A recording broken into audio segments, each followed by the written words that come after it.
Hello Gemini, and welcome to the future. This is your love tarot reading for June 11th, 2021, Saturday. Love is scary. Oh, trust.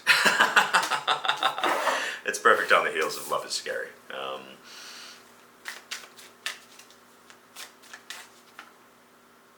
And I guess that's an older person sentiment. Love is scary when you're young because it's new to you. You're inexperienced, and so everything is novel. And there's the worry of, are we doing it right? Is this what it is, or am I just objectifying?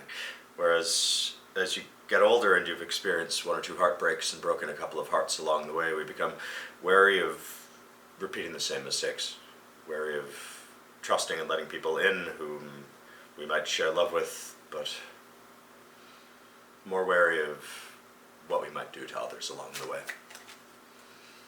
I guess it's a sentiment to trust one's own intuition as far as that goes.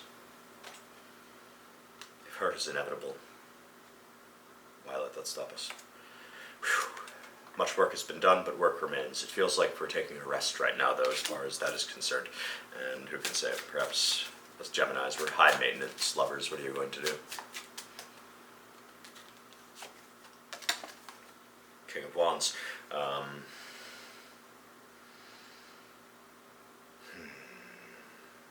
This is a suggestion to not put on false airs. This is a suggestion to remain true in one's presentation to what you've learned along your journey, where you've come from, but to not pretend to be something that you aren't.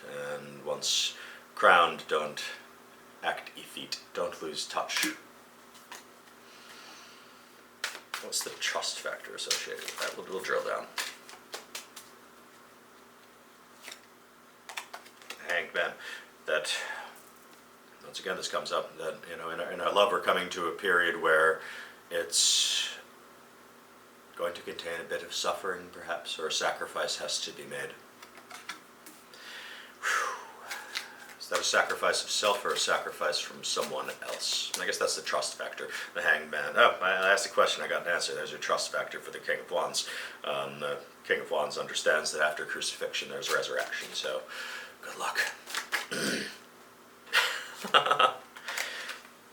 That's an interesting shift right there.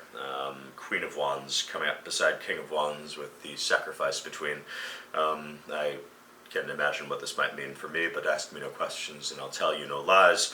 As far as what this might mean for you, here's indeed the more general context, that this suggests a reawakening of empathy and passion, to shift away from the administrative duties of bossing the place around to working on some of that development that's going to inspire self and others. Also a mystic component.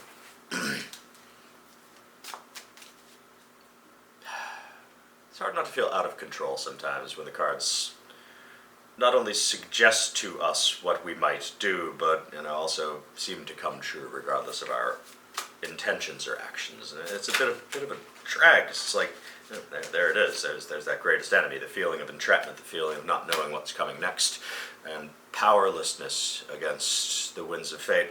And it's difficult to trust. It's difficult to just release and embrace the moment. But it's our season. Let's trust. Greatest ally is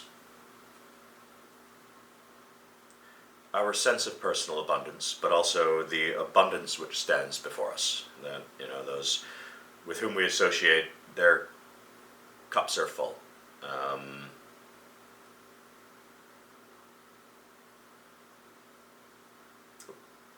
This is a character who sits in judgment.